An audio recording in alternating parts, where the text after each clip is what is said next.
Aloha cousins, Briar626 here, and today I have a very special video for you guys, and that is going to be my deck profile for the Diaboromon Armageddon deck for the Digimon trading card game. Now if you do want to see this deck in action, just go on ahead and click that card in the top right corner, and that'll take you to a video of me facing off with Raging Cajun against another very powerful deck, so you definitely want to go check it out and see just how strong this deck is against that one. Now if you do enjoy this video, make sure you click that like button down below, and if you're new, go ahead and click that subscribe button and become a cousin in our family, and make sure you click that bell icon to get notified of videos just like this one here. And if you'd like to support the channel, make sure you check out my Patreon link. The link will be down in the description below.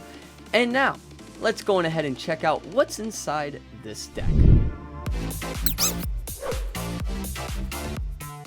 So starting off the deck profile, we're going to be starting off with the Digitamas. Now our first Digitama is going to be the Sumimon. Now this is from the BT2 set. This is going to have the inheritable ability if your turn, if you have a Digimon with the same name as this Digimon gets 2000 power. So this does make your Diaboromons a lot stronger, making like them at either 12,000 or even 13,000 power, which could get over quite a few things if you need to have that. Then we run 4 copies of a Sumimon from the BT5 set. Now this has the inheritable ability when attacking once per turn. If the Digimon has an unidentified in its type, trigger draw 1. So this keeps your deck very consistent whenever you're attacking, and it does have the unidentified, which most of your cards in your deck will have the unidentified typing onto it, except for like one card. That's it. You're basically going to draw whenever this card comes out, and you Digivolve, and that Digimon is going to basically be able to draw one card on top of it, which just keeps this deck very, very consistent. Next up, we're going to have the level 3 Digimon, which is going to be the Kuromon, and we're going to be running 4 copies of this, and this is the BT2 version. Now this has the inheritable ability: if you play another Digimon that has the same name as this Digimon, draw 1 card. So basically, whenever you have Diaboromon out in the field and you're able to bring out Diaboromon tokens, because they share the same name of Diaboromon, you get to draw an extra card. So if you can bring out a bunch of Diaboromon tokens or Diaboromon out in one turn, you get to draw that many cards, which is ridiculous. You being able just to constantly draw cards every turn because you brought out a Diaboromon is going to be really good. It keeps the deck very consistent. It lets you get to your key cards that you need. It's a very, very nice card to have.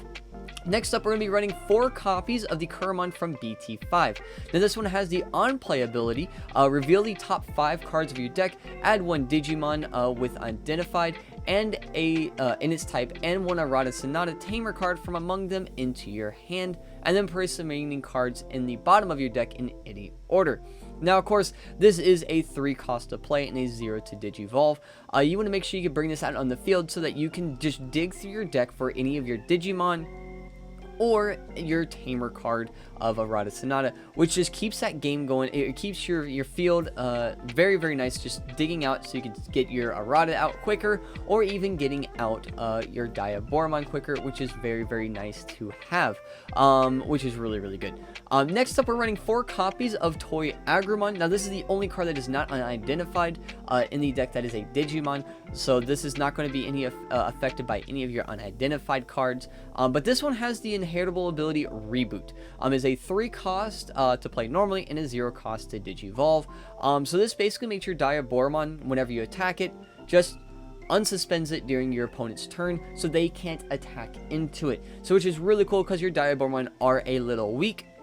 This is basically going to help save them. And that's pretty much what Toy Agrumon is basically here for. Next up we have is our level 4s, and that's going to be the Caressamon. Now with this Digimon, it is a 5 cost to play normally and a 2 cost to Digivolve. It has the inheritable ability: if you play another Digimon that has the same name as this Digimon, get 1+1 memory. So this is really nice, being able to add 1 memory whenever you bring out more Diaboromons. Really, really good. You just spam out a bunch of tokens. You could gain up to a bunch of memories so that you can play even more cards, or just to go over the memories so that it technically would be your opponent's turn, but since you play Diaboromons, you can then gain that memory and goes back to your turn, which is really, really nice. To being able just to go spam out a bunch of stuff is really, really good. And we're running 4 copies of that because why not? Then we're running 3 copies of the Carissamon from BT5. Now this has the when Digi-evolving. If you don't have a Errata Sonata card in play, you may play one from your hand without playing its memory cost. So this is really nice, being able to play this and just getting out an Errata Sonata for free if you currently don't have one. If you do have one, you won't be able to get this effect off. But it does have the inheritable effect. It says your turn. This Digimon and all of your Digimon that share the same name with this gain Rush. Basically, they get attack on the turn that they come out. So those Diaboromon tokens that you get to bring out with the either your Diaboromons or some of your other card effects, they can attack on the turn that they're summoned out or brought out or played, pretty much. Which is really, really cool. That just makes your deck a lot quicker, being able to attack and take out a bunch of your opponent's security cards. And we do run 3 of those because we really don't need a lot of this card. Rush is good, but I like the memory one a little bit more. Then we're running 3 copies of Shademon. Now Shademon is a 6 cost to play and a 2 cost to evolve from a level 4. Or level 3, I'm sorry, level 3. It does have a security effect where it says at the end of the battle, play this card without playing its memory cost. So which is really cool, being able to play this from your security, and what makes it really nice, it's a blocker. So playing this and blocking your opponent is going to be really cool. So you get to bring it out from security for free because they attacked your security. Then you can bring this out as a blocker. Then when your opponent's Digimon attacks, you can use this to block, and you can just stop at another attack, which is awesome. That is an amazing card to have. I love this card. I think 3 is a good amount. I think 4 is almost a little too much, so 3 gives it good, nice balance. Then we're going to go into our level 5s, which we have is Inframon. Now Inframon is from BT2, and we're running 4 copies of it. This has the main effect, your turn. The cost of Digivolve this Digimon into a Diaboromon from your hand is reduced by 1. So your Diaboromons are now reduced by 1 memory cost to play to Digivolve into it, which is really cool. So you can play them for a little cheaper, either playing for 3 memories or play them for 2 memories, which is really, really nice. And we are playing 4 of those because we definitely want to bring out our Diaboromons a lot quicker. Then we're running 4 copies of the Inframon from BT5. Now this has your Kuramon can Digivolve into this card in your hand for a memory cost of 4, ignoring this card's Digilevolution requirements. So this is really cool, being able to have your Kuramon on the field, and you can just Digivolve this into it for 4 memories, which is amazing to have that out, and that just speeds out your Diaboromon a lot quicker. So you can just get out Diaboromon and go bam, and just bring out a bunch of tokens and just go off on your opponent, which is really, really nice, which is what Diaboromon kind of wants to do, is just keep attacking with big monsters or attack with a lot of little monsters, which is really cool. And then it has an inheritable ability. It says on deletion, play 1 Diaboromon token without paying its memory cost, which is really, really cool. Getting out that Diaboromon tokens, which is really nice. Bringing that out so then you can trigger off other Diaboromon effects. So like you can draw one from the Kuramon. You can do the gain the 1 memory, which is really, really cool. Getting this out. And of course this only works on deletion, which is okay. So if you delete it through an effect of like some other cards in here that you'll see in the future, or some cards that your opponent has, this is really nice to have. Now we go on to our level 6s, which is going to be the Diaboromon. Of course, here's the main star of the deck. Now this is the BT2 version, and we're running 2 copies of this. This has the main ability, when attacking, you may play a Diaboromon token for free. It's really nice. You just play that Diaboromon token, bring it out. Really, really cool. That 3000 DP, really, really nice. And then it says both players' turn. If this Digimon would be destroyed by a battle by destroying one other Diaboromon, you can have this not be destroyed. So this basically protects itself from being destroyed by battle, which is really nice. I like that a lot. Just getting rid of a Diaboromon token, which you usually have a lot of. And if you can tap it, you can use like your tokens to attack. Then you can use Diaboromon to attack.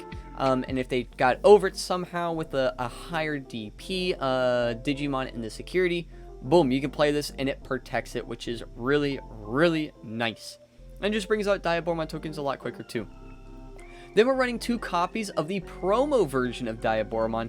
Now this has the main effect security attack +1 for each Diaboromon you have. Now this is including itself, so which is really cool.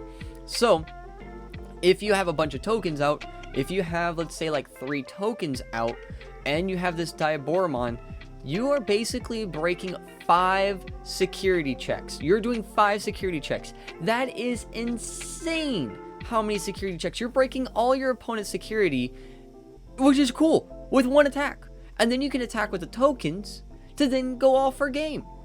This is an amazing card, and I think it's a kind of an underrated card. A lot of people use it, but not for this thing. I've run a very fast version of this deck, so this is really, really nice to have that and just break your opponent's security. Yes, it could die, but that's okay. You're breaking a bunch of security. I'd rather have that and then deal with everything else later on. Then we were running 3 copies of the Diaboromon from BT5. Now this has the ability, when Digivolving, you may play 1 Diaboromon token without paying its memory cost, which is really nice as well, bringing out those Diaboromon tokens a lot quicker. And that goes along with the Kuramon that lets you draw a card, and the Chrysamon that lets you gain a memory, which is really cool. So you bring it out and then you just gain a memory, and then you get to draw 1 free card if you have those 2 on them. Really, really nice to have that. And we are running 3 copies of that. Then we're running our big boss monster, a card that not a lot of things are going to be able to get over, and that is going to be Armageddomon. Now, Armageddomon is a BT5 card, and it has the ability, when playing this card from your hand, you may delete 1 of your Diaboromon to reduce the play cost by 12. Now, this has a play cost of 15. It's a high cost card, but if you delete a Diaboromon, aka the token, you're playing this for 3 memories. I think that's a really nice card. I think it's very, very powerful. And then it has the ability Rush. So as soon as you delete that token that attacked, you can play this for 3 memory and then attack with this and go for game. Really, really nice card. I love this card a lot. And it also has 1 more ability, because the abilities are not over yet. It's not over yet. All turns, all level 7 Digimon do not activate their when Digivolving effects. Yes, so you basically protect your Digimon from being destroyed from Omnimon. Yep, so Omnimon cannot touch this deck. You bring this out, Omnimon's going to not touch it. It can't destroy it because you had Omnimon from BT1 or BT2, the one that destroys everything. This protects it all. It just protects it. It says, nope, Omnimon, you can't play. Which is really good because Omnimon is a very powerful card and a lot of people are using this. And this card is definitely the answer to your Omnimons. So I like this card a lot.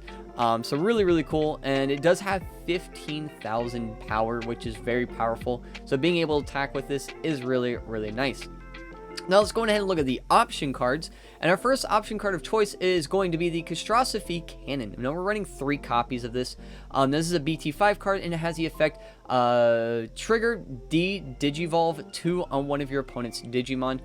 So which is really, really cool, just being able to Digivolve one of your opponent's high level Digimon down to 2 of them, so you can go down really, really low, which is really cool. But then it also has the ability, which is really nice about it, and it says, then, if you have a Diaboromon in play, you may play 1 Diaboromon token for free. More Diaboromon! Yes! So you get to bring out more Diaboromon tokens, because this is going to be really, really nice. So really, really powerful card, and it's a 4 cost, really easy to do, and it also has the security activate this card's main effect. So you basically play this if this is in your security and you check it, boom, there you go, you get to play it, which is really, really cool. Next up we have are the Tamer cards. Now our first Tamer we have is Izzy Izami. Now Izzy has the ability of, at the start of your turn, if you have 2 or less memory, you go up to 3. So you're starting each turn with a minimum of 3 memories, which is really, really nice. So you can play a lot of cards a lot easier, and this is a 4 cost card. So which isn't too bad, being able to have that 4 cost to bring this out. But what's really nice about this, it has the next ability, which is going to be on play. You get to reveal the top 3 cards of your deck, and if all of them are black, you gain 1 memory. Gaining that 1 memory basically means you get to play this for a 3 cost, which is really nice. Playing this card for 3. Now, most of your deck is going to be black, but you do have a few white cards, which are going to be the Diaboromons from BT2. And you do have 2 of those. You have 3 copies of the Diaboromon from BT5 and 4 copies of Armageddomon. Those are really about it. Nothing too big. So most of the stuff you're going to hit is going to be the black. So this is really nice. And then of course, it has a security. Whenever it comes out of security, you get to play this for free. So which is really nice, being able just to bring this out from security, playing it for free, and then you can get that in memory. So then you get a free memory basically off of that, which is really cool. And then the key card, the final card of the deck, which makes this deck, I think, really nice and just brings it all together, just boom, all together, and that is going to be Ohana Sonata. Now this is a 3 cost tamer that says start of your turn. If you have a Digimon card with unidentified in its type in your trash, gain 1 memory. Now this effect does stack. So if you have a bunch of Ohana Sonatas on the field and you have a Digimon with unidentified in the trash, you do gain 1 memory for each card. Now what's really cool is if you can stack it with the Izzy, so you go with Izzy to get the 3, and then if you have, let's say, 2 Ohana's on the field, now you're going to be a minimum of 5 memory a turn, which is crazy. That means you can bring out your Diaboromons a lot quicker. You bring out a bunch of Diaboromons, you can play a bunch of different effects really quickly, and it's really nice to have that. Now, this card ain't done yet. It has another ability. It says your turn. When you digivolve your Digimon into Diaboromon, you can suspend this tamer to play 1 Diaboromon token without paying its memory cost, which is absolutely insane. You can basically just digivolve into Diaboromon. Cool, awesome. Diaboromon's already great. Brings out a token. Well, now this basically lets you bring out even more tokens so that you can play your Caramon or your Chrysostomon and gain 1 memory or draw a card. It's absolutely insane. And this is where you can use the Diaboromon promo card that lets you get a security attack +1 for each Diaboromon you have. You can use the Diaboromon from BT2, which basically helps protect it. You can even use those Diaboromon tokens to even bring out Armageddomon a lot quicker. Just bring that out and just go bam, Armageddomon, you can't touch me for 3 memory. Insane card, very insane card, and this is definitely a 4 of in the deck. I don't think it needs to go any lower. It has to be at a 4 of. So that is the Diaboromon Armageddon deck there. It is a very powerful deck. If you definitely want to try it out, here is that deck profile. And let me know down in the comments down below, what are your suggestions? Would you change any of these cards in the deck? Have you even tried this deck? How powerful has your variant been? Have you won your battles with this Diaboromon? Or do you even think you can take on Diaboromon yourself? Let me know down in the comments down below. And remember, Ohana means family, and family is don't get left behind or forgotten. And I will see y'all next time. Bye!